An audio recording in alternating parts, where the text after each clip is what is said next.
नमस्कार, मैं रविश कुमार। आप देख रहे हैं देश की बात 6 से 7। आपकी स्क्रीन पर अलीगढ़ से आई तस्वीर बता रही है कि कोविड-19 के दौर में देश किस आर्थिक हालात से गुजर रहा है। अलीगढ़ से ईंट भट्टा मजदूरों को बिहार भेजा जा रहा है।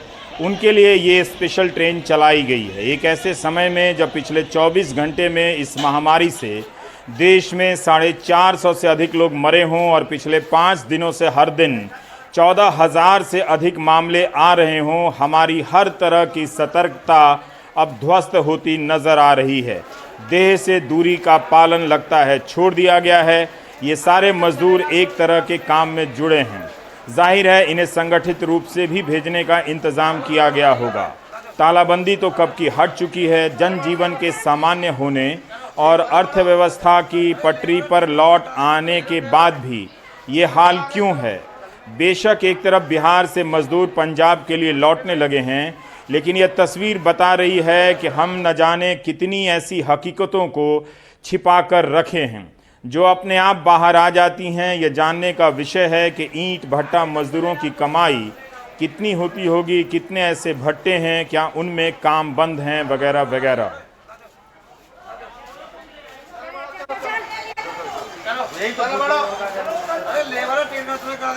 आप कहाँ जा रहे हैं? जी घर जा रहे हैं। कहाँ घर? जी बिहार नालंदा। आपको टिकट लिया? जी नहीं अभी कहाँ। किसने दिया टिकट आपको? जी अभी कहाँ। अच्छा आधा आदमी के तो मिल गया। अच्छा, ये बताइए लॉकडाउन चल रहा है और ये जो पास लोग रह रहे हैं इससे बीमारी फैलती है, पता है आपको? जी नहीं पता है ना?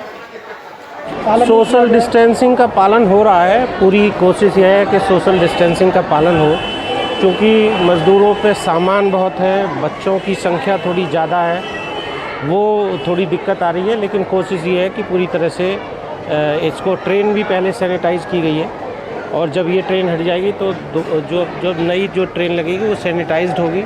हज़ारों की तादाद में सोशल डिस्टेंस की धज्जियां उड़ रही हैं। नहीं, जब संख्या ज़्यादा हो और जगह कम हो तो वहाँ नहीं सोशल डिस्टेंसिंग की कोई धज्जियां नहीं उड़ रही है। तो आपने पालन कराया था?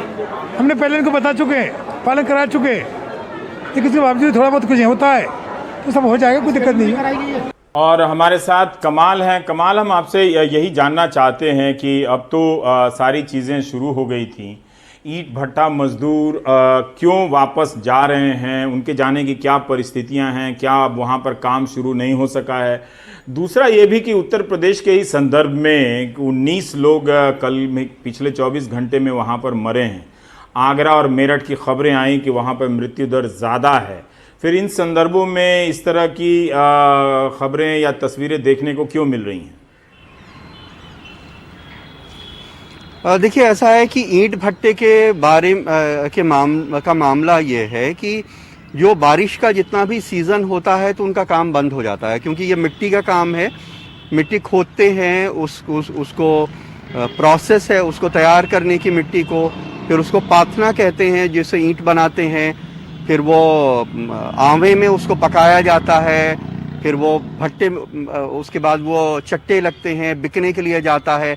तो यूँ ये चूँकि कच्ची मिट्टी का काम है तो जितने दिन बरसात होती है उतने दिन ये काम बंद रहता है। तो अभी तक ये लोग वहाँ पे इसलिए रुके हुए थे क्योंकि ईंट भट्टे पे ये कॉन्ट्रैक्ट में आते हैं, वहाँ रह रहे थे। लेकिन बारिश में चूँकि इनका काम बंद हो गया है तो अब या वहाँ पे इनका गुजर नहीं हो सकता है, तो लिहाजा ये सारे लोग जहाँ जहाँ से आए हैं, उड़ीसा के मजदूर हैं, छत्तीसगढ़ के हैं, बिहार के हैं, झारखंड के हैं, तो इनके लिए 78 ट्रेनें चलाई गई हैं अलग से। जिन ट्रेनों से ये जा रहे हैं तकरीबन 1.25 लाख लोग चले गए हैं और बाकी अभी जा रहे हैं। जहाँ तक ये भीड़ की समस्या है, ये बिल्कुल लोकल एडमिनिस्ट्रेशन का फेलियर है, क्योंकि वहाँ पे पुलिस को लगा करके, वॉलंटियर्स को लगा करके, जो सिविल डिफेंस के लोग होते हैं उनको लगा करके, उनकी कहीं लाइन बनाई जानी चाहिए थी, कहीं पब्लिक एड्रेस सिस्टम से बताया जाना चाहिए था कि वो थोड़ी दूरी बना के खड़े हों। इसकी कोशिश होते हुए कहीं नज़र नहीं आ रही है वहाँ पे। तो ये जाहिर सी बात है कि ये लोकल एडमिनिस्ट्रेशन की खामी है जिसकी वजह से इस तरह की तस्वीरें वहाँ नज़र आ रही हैं।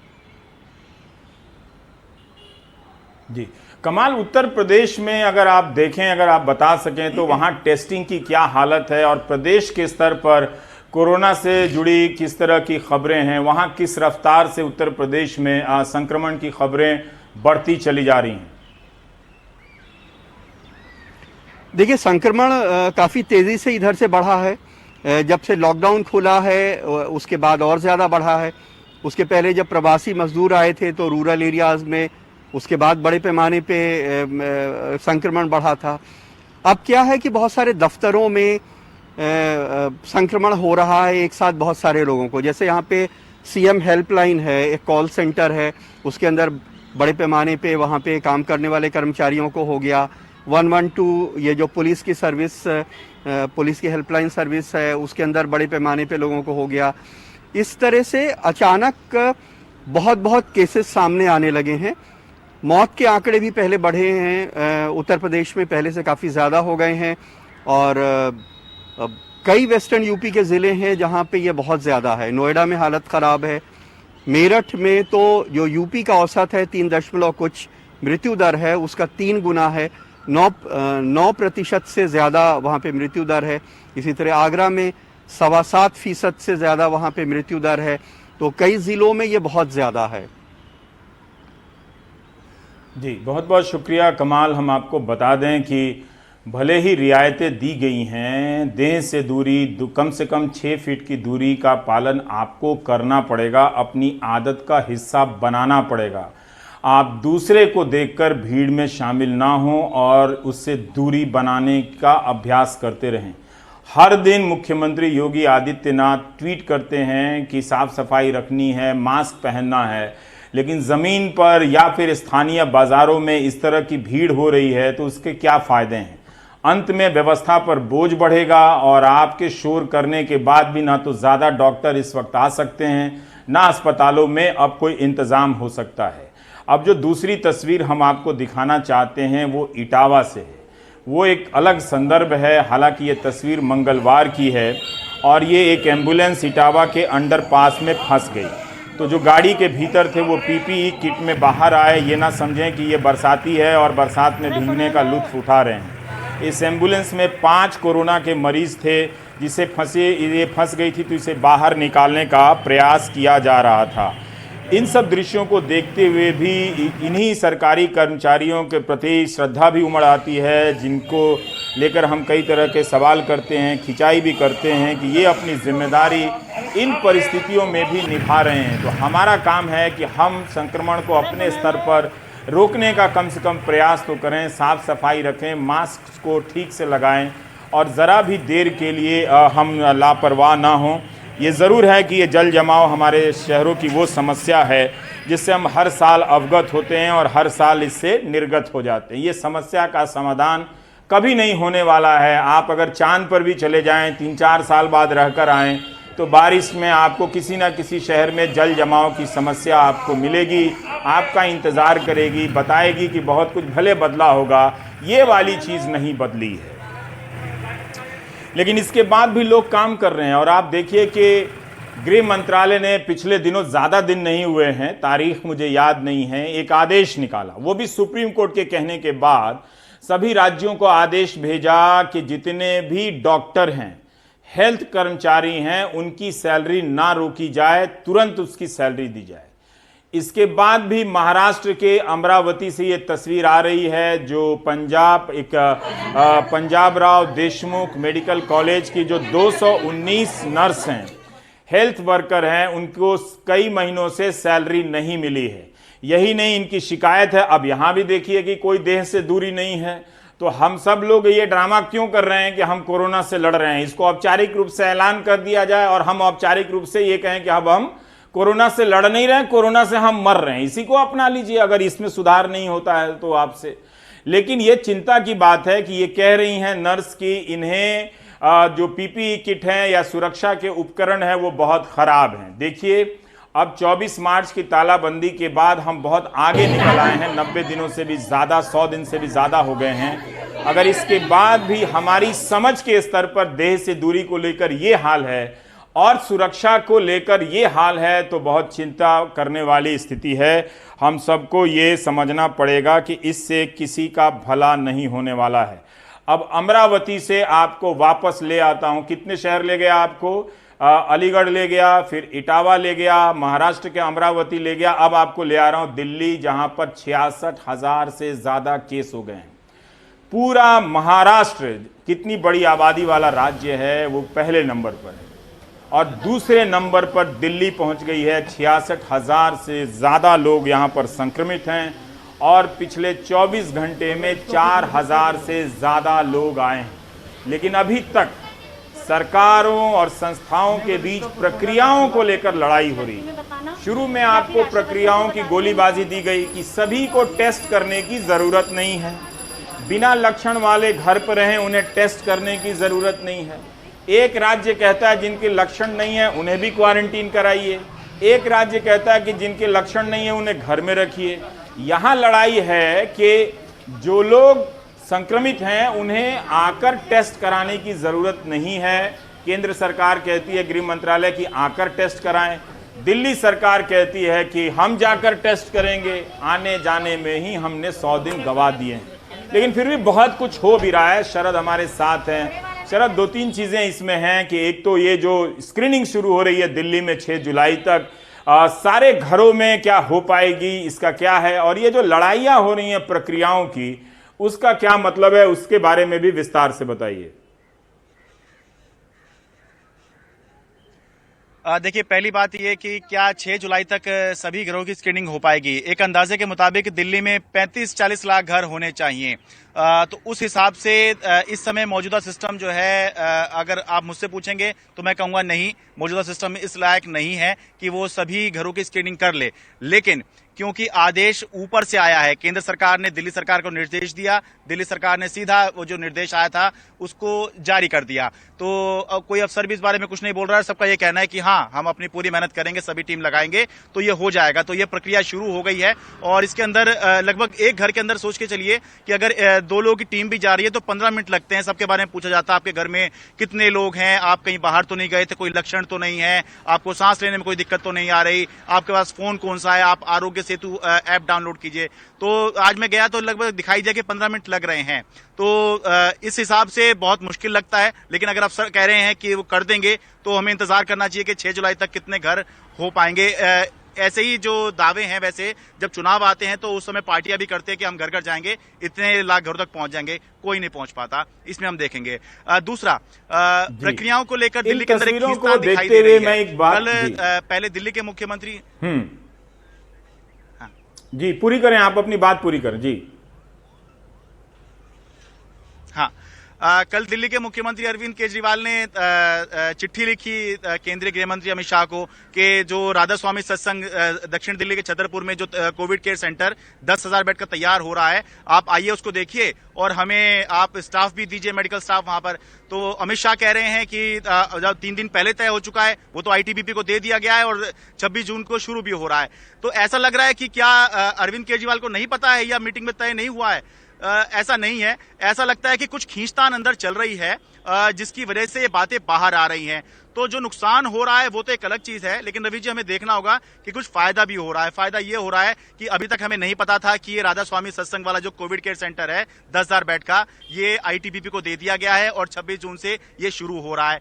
केंद्र सरकार और दिल्ली सरकार की जो खींचतान है, जो औपचारिक नहीं हो रही है लेकिन ये हो रही है, इसमें यह भी फायदा हुआ है दिल्ली का कि जो प्राइवेट अस्पताल के जो बेड्स थे उनके जो रेट हैं उन पर लगाम लगाई गई। हालांकि बात पहले से हो रही थी लेकिन ये लागू अब हुआ। टेस्ट 4500 रुपए का महीनों से चला आ रहा था, कोरोना का 4था महीना चल रहा है, लेकिन उस पर लगाम नहीं लगाई गई। अब जब ये खींचतान शुरू हुई तब जाके जो है 2400 रुपए का टेस्ट किया गया। तो खींचतान चल रही है, अभी सतह पर नहीं आई है, अंदर ही चल रही है और कुछ दिन में हमें सामने दिखाई दे सकता है कि ये खींचतान क्यों हो रही है। बस एक आखिरी बात और मैं बता दूं कि खींचतान इसलिए भी हो रही है कि कहने की बात होती है कि हम मिलकर काम कर रहे हैं, लेकिन जब कहा जाता है कि मिलकर काम कर रहे हैं, इसका मतलब ये होता है कि मिलकर काम नहीं हो रहा है। अगर अमित शाह बिना बताए दिल्ली सरकार के अस्पताल जाएंगे, मुख्यमंत्री को पता नहीं होगा तो आपत्ति तो जरूर होगी, भले ही कोई कहे या ना कहे। तो कई बार ऐसा लगता है जी शरद, कई बार ऐसा भी लगता है कि दिल्ली सरकार ने पूरा इंतजाम सौंप दिया है अब केंद्र सरकार पे। ये और इसके अलावा ये जो आप तस्वीरें दिखा रहे हैं स्क्रीनिंग के, उसके जरिए मैं एक बात कह देना चाहता हूं दर्शकों को कि इसी तरह से कांटेक्ट ट्रेसिंग की जा सकती थी मार्च के महीने में। तो कम लोग विदेशों से आए थे, अगर वो व्यवस्था हमने मुकम्मल बनाई होती तो शायद तालाबंदी करने की ज़रूरत ना होती और शायद इस स्थिति में हम ना पहुंचते, क्योंकि कई देशों ने, ताइवान हो या फिर, हालांकि उन सब जगहों पर दूसरे झटके आए हैं मगर उस विस्तार से नहीं आए, मगर उन्होंने बहुत हद तक नियंत्रित किया है। तो इस कांटेक्ट ट्रेसिंग को हमने शुरू में छोड़ दिया, अब घर घर जाकर स्क्रीनिंग कर रहे हैं, जो काम पहले करना चाहिए था। अब शरद, मेरा सवाल आपसे ये है कि ऐसा लग रहा है कि दिल्ली सरकार ने पूरा इंतजाम या जिम्मेदारी अब केंद्र सरकार के साथ के जिम्मे छोड़ दी है कि आप संभालें। इसी संदर्भ में मैं ये जानना चाहता हूं कि रेट छोड़िए, प्राइवेट अस्पतालों के जो आईसीयू हैं, वेंटिलेटर वाले बेड हैं या ऑक्सीजन पाइप वाले बेड हैं, ये सारे कितने खाली हैं? दूसरा सवाल मेरा ये भी है कि अरविंद केजरीवाल ने कहा कि घर में ही आप मरीज रहेंगे और उनको ऑक्सीमीटर दिया जाएगा, ऑक्सीजन कंसंट्रेटर दिया जाएगा। तो ये चीज क्या अब शुरू हो चुकी है या होने वाली है?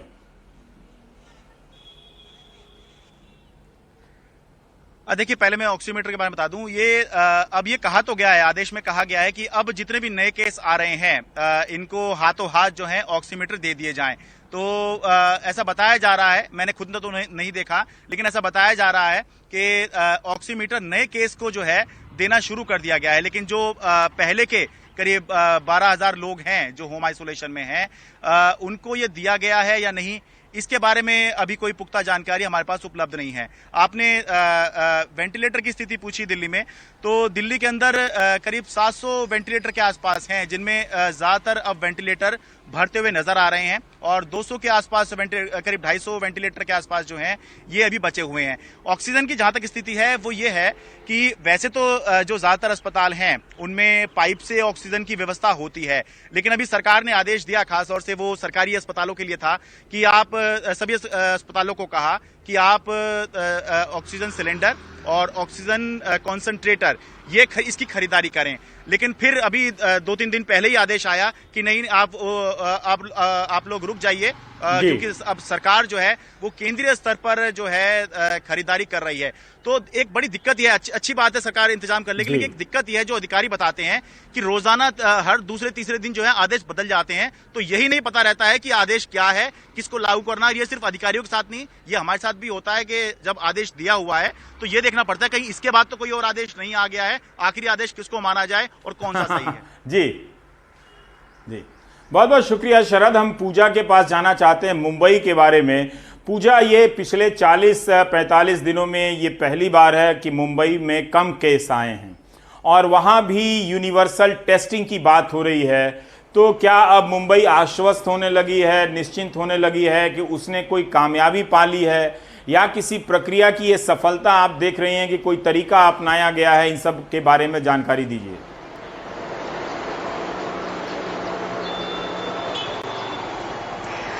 जी रवीश जी, देखिए एक सुकून या राहत की सांस प्रशासन और सरकार दोनों यहाँ पर लेते हुए नजर आ रहे हैं, क्योंकि नंबर लगातार हम देखें पिछले 2 हफ्ते से वो 1000 के ऊपर नहीं जा रहा था और अब तो 1000 के नीचे हम देख रहे हैं 824 पिछले 24 घंटे में।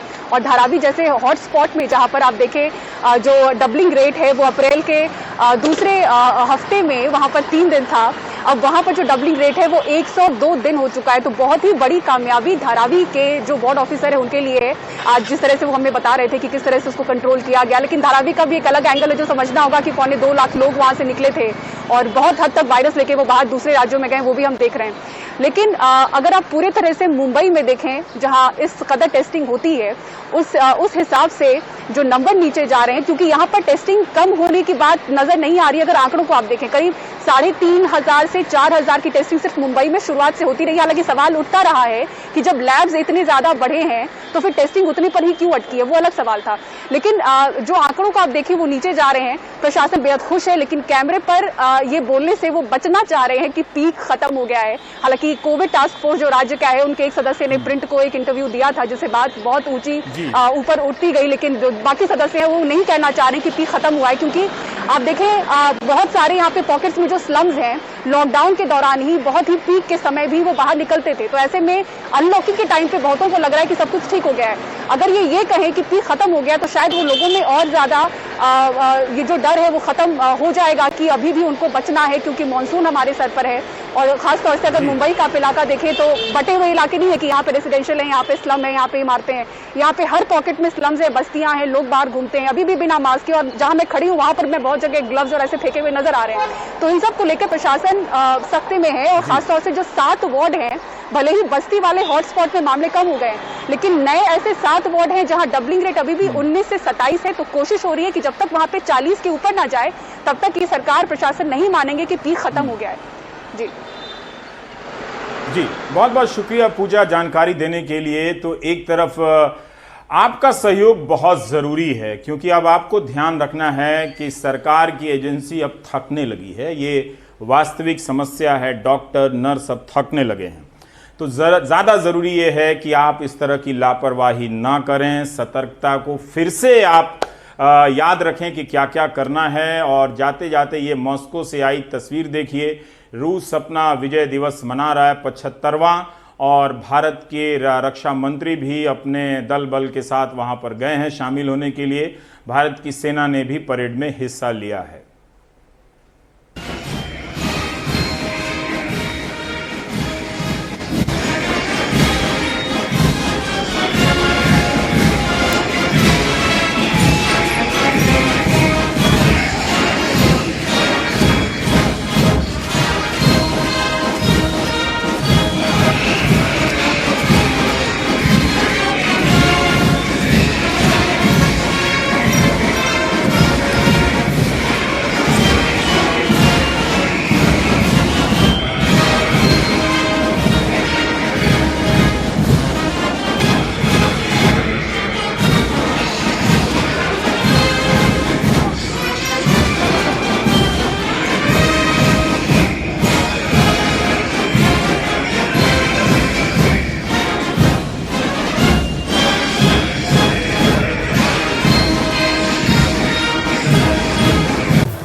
आप देख रहे हैं देश की बात। ऐसा लगता है आज पेट्रोल डर गया। उसे पता था कि देश की बात में इसका जिक्र होगा, इसलिए पेट्रोल ने डीजल को आगे कर दिया है। आज सिर्फ डीजल के दाम बढ़े हैं और दिल्ली में डीजल पेट्रोल से आगे निकल गया। ये पहले कभी नहीं हुआ। डीजल बहुत पीछे पीछे रहता था और पेट्रोल आगे आगे चलता था। इस बीच कन्फ्यूजन हो गया। विपक्ष खोज रहा था कि पब्लिक क्यों नहीं प्रोटेस्ट कर रही है। पब्लिक खोज रही थी विपक्ष को कि विपक्ष वाले तेल के दाम पे क्यों नहीं प्रोटेस्ट कर रहे हैं।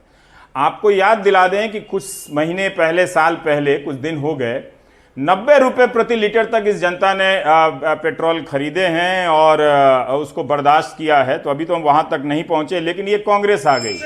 अगर जनता को ये तलाश है कि विपक्ष कहाँ गया, तो ये बनारस में बैलगाड़ी खींच रहे हुए हैं। लेकिन समस्या ये है कि बैलगाड़ी गाड़ी खींचे, इसे लेकर प्रदर्शन करने की क्या ज़रूरत।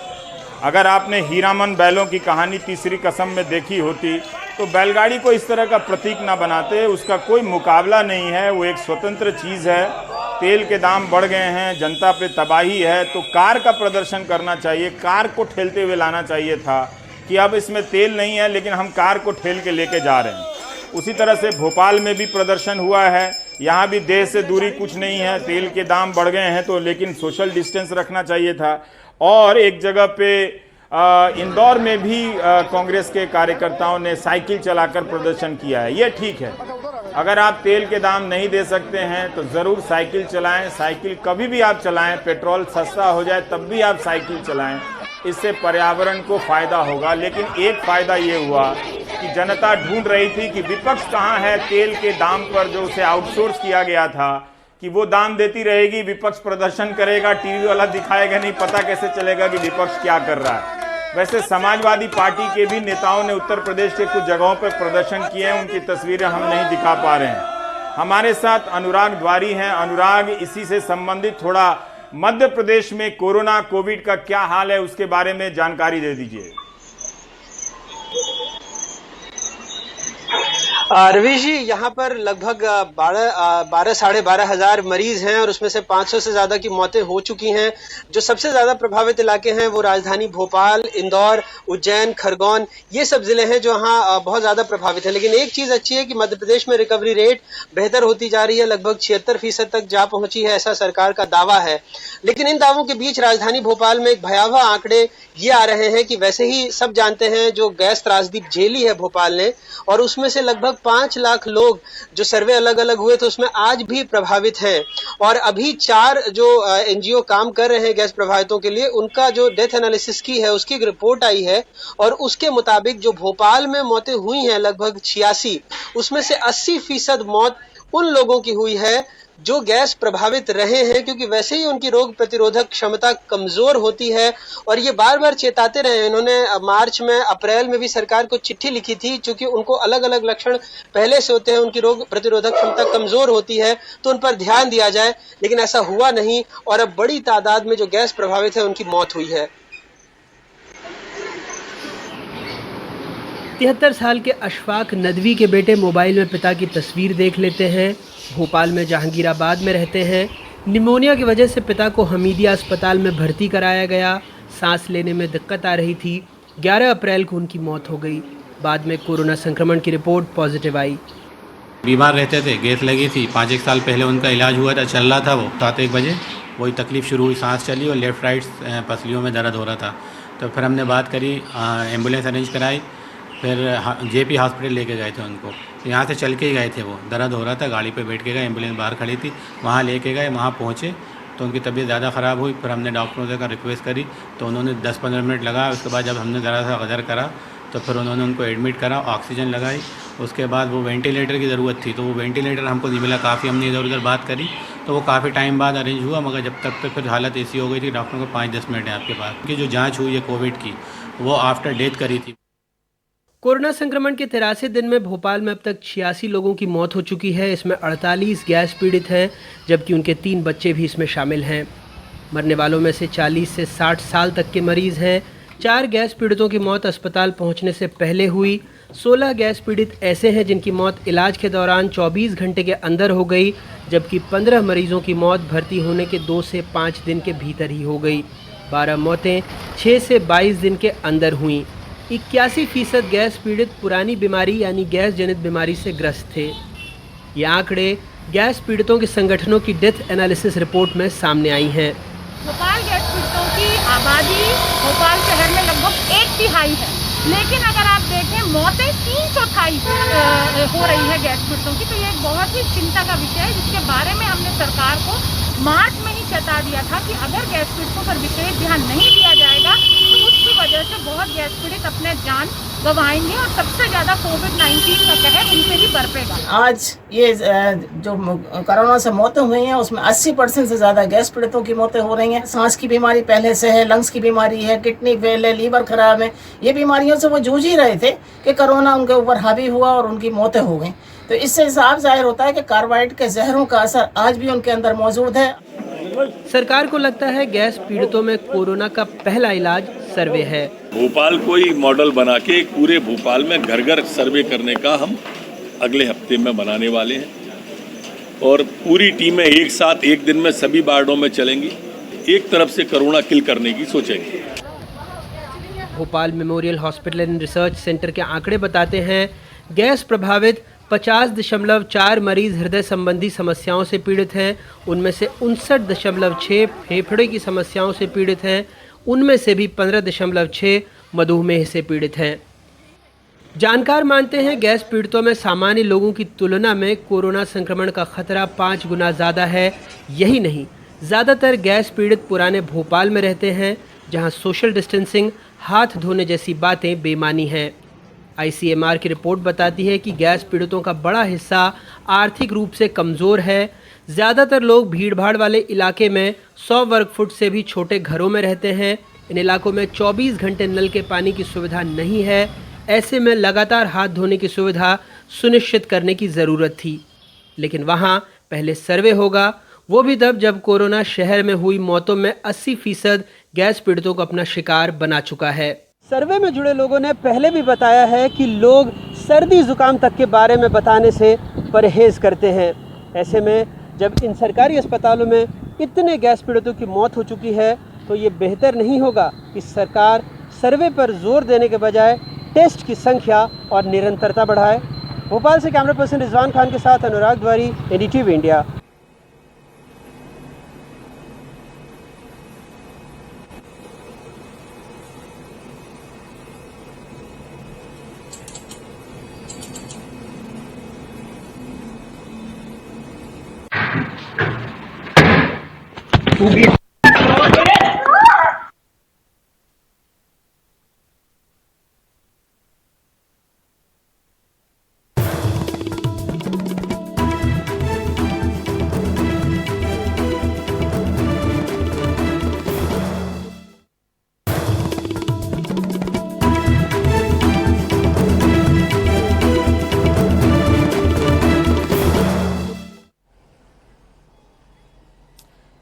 खबरों की दुनिया में गोदी मीडिया ही एकमात्र महामारी नहीं है। एक लड़ाई ये भी चल रही है कि जनता के बीच तरह तरह की जो समस्याएं उत्पन्न हो रही हैं उन्हें कैसे थीम एंड थ्योरी वाले टॉपिक को परास्त कर आगे लाया जाए। थीम एंड थ्योरी जैसे टीवी पे चलता है ना, will India trash China type का एक थीम लेके 2-3 लोग बात करते हैं 1-1.5 घंटा। हमारे साथ मोहम्मद गजाली हैं जो पंजाब से बता रहे हैं और हरियाणा से भी बता रहे हैं कि किस तरह से वहाँ पर लोगों की आर्थिक स्थिति कमज़ोर हुई है तो वो अपने बच्चों का एडमिशन प्राइवेट स्कूलों से कटवा रहे हैं, लेकिन जा कहाँ रहे हैं ये गजाली साहब बताएंगे। जी, यहाँ पंजाब में और हरियाणा में इस साल के सेशन में जो इनरोलमेंट हो रही है उसमें देखा गया है कि कई लोग जो हैं अपने प्राइवेट स्कूल से निकाल के गवर्नमेंट स्कूल्स में ले जा रहे हैं। इसका मुख्य कारण ये है कि जब से लॉकडाउन लगा था तब से जितने प्राइवेट स्कूल्स हैं पंजाब, हरियाणा और चंडीगढ़, वो किसी न किसी लिटिगेशन में फंसे हैं फीस के कलेक्शन के मसले को लेकर, और स्टेट गवर्नमेंट इसको अपोज कर रहे हैं। पंजाब में खास करके गवर्नमेंट स्कूल्स में एनरोलमेंट बढ़ी है, जबकि हरियाणा में मसला ये हो रहा है कि प्राइवेट स्कूल्स भी हाई कोर्ट को अप्रोच कर रही है क्योंकि हरियाणा सरकार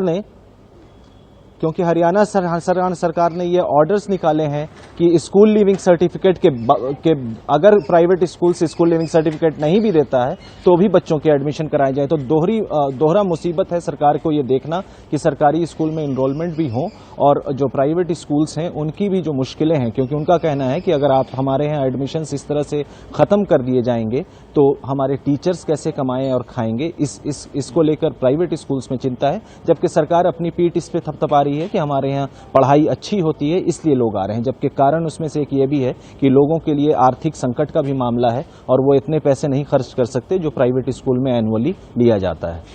जी, बहुत बहुत शुक्रिया मोहम्मद गजाली। ये बहुत ही महत्वपूर्ण सूचना है कि प्राइवेट स्कूलों में बच्चों के नाम कटाकर वो आर्थिक स्थिति के कारण, यानी माँ बाप पैसे नहीं दे पा रहे हैं, सरकार की तरफ जा रहे हैं। इसके पहले तो अभी आप पॉलिटिकल न्यूज़ देखिए, लेकिन उसके बाद आप देखिए कि दिल्ली में प्राइवेट स्कूल में पढ़ाने वाले एक शिक्षक सब्जी बेच रहे हैं। वो अच्छी बात है, लेकिन बात यह है कि उनका जो पुराना स्किल था, जिसमें उनका अनुभव था, वो अब किसी काम के नहीं रहा और ऐसी चुनौती आई है। सलामी शिक्षक को कि ये अपनी चुनौती का सामना बखूबी दूसरे रोज़गार की तरफ जाकर कर रहे हैं, लेकिन कितना भयानक बदलाव ज़मीन पर है हमें इसका अंदाजा भी नहीं है। मध्य प्रदेश में शिवराज मंत्रिमंडल का जल्द ही विस्तार होने जा रहा है। नए मंत्रियों की नियुक्ति के मुद्दे पर केंद्रीय नेतृत्व से विचार के लिए मुख्यमंत्री शिवराज सिंह चौहान दिल्ली जाने वाले हैं। शिवराज चौहान दिल्ली में गृह मंत्री अमित शाह, बीजेपी अध्यक्ष जेपी नड्डा, बीजेपी नेता ज्योतिरादित्य सिंधिया और कृषि मंत्री नरेंद्र तोमर से मिलेंगे। इस बीच ये खबर भी आ रही है कि उत्तर प्रदेश के राज्यपाल को मध्य प्रदेश के कार्यवाहक राज्यपाल का प्रभार मिल सकता है और मंत्रिमंडल विस्तार शनिवार को हो सकता है। बिहार के मुख्यमंत्री नीतीश कुमार बुधवार को नेपाल से लगे बिहार के मधुबनी जिले पहुंचे, जहां उन्होंने कमला तटबंध पर चल रहे काम का जायजा लिया। पिछले साल बरसात के दौरान कमला नदी में भारी बाढ़ आने से ये तटबंध कई जगहों पर टूट गया था, जिससे आसपास के इलाके में काफी नुकसान हुआ था। मॉनसून फिर आ गया है, लिहाजा उस तटबंध की मरम्मत का जायजा लेने मुख्यमंत्री नीतीश कुमार आज मधुबनी पहुंचे। बताया जा रहा है कि इस बार नई तकनीक के इस्तेमाल से इस तटबंध को ज्यादा मजबूत बनाया गया है।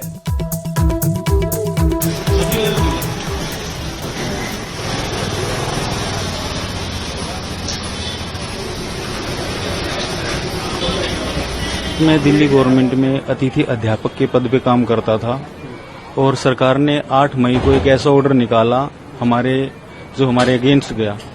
8 मई को ये निकाला उन्होंने कि जो आपको 8 मई तक पे किया जाएगा, उसके बाद आपको ऑन ड्यूटी नहीं दिखाया जाएगा, ना आप सैलरी के लिए क्लेम कर सकते हो। उसके बाद से फिर हम बेरोजगार है सर, और हमें ये सब्जी बेचने का काम करना पड़ रहा है सर। टाइम टू टाइम हमें जॉब से निकाल दिया जाता, नौकरी से, और जब मन मर्जी तब बुला लेते हैं।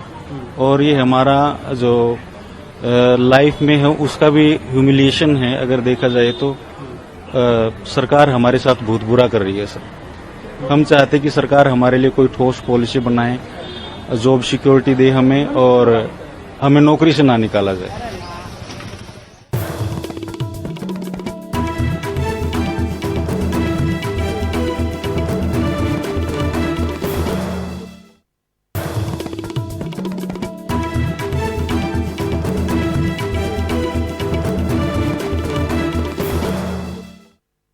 कोरोना महामारी की संकट में ऐसा कई मौक़ों पे देखने को मिला है कि अपने भी पराये हो जा रहे हैं। वैसे में मुंबई के इस दक्षिण मुंबई इलाके में नेपेन सी रोड के लोगों ने एक अनोखा जज्बा दिखाया है। दरअसल यहाँ पर एक जो जगह पे हम खड़े हैं, एक पानी पूरी वाला लगभग 46 साल से यहाँ पर पानी पूरी बेचा करते थे, जो कि नाम था उनका भगवती यादव। लेकिन कोरोना की बीमारी की वजह से महीने भर पहले मौत हो गई। तो यहाँ के लोगों ने, जिन्होंने भी उनसे पानी पूरी लिया था, उनको जानते थे, उनके परिवार को आर्थिक मदद करने की एक भावना उनमें जागी और उन्होंने एक वेबसाइट बनाया और उसमें मदद की गुहार लगाई। 10 साल का था जब से इनके पास पानी पूरी खा रहा हूँ, तो उनका टेस्ट बोले तो अब से लेकर और अभी मैं 20-25 साल का हो गया हूँ, तो अभी भी पानी पूरी का टेस्ट सेम की सेम है और जो उनका व्यवहार है बहुत अच्छा है।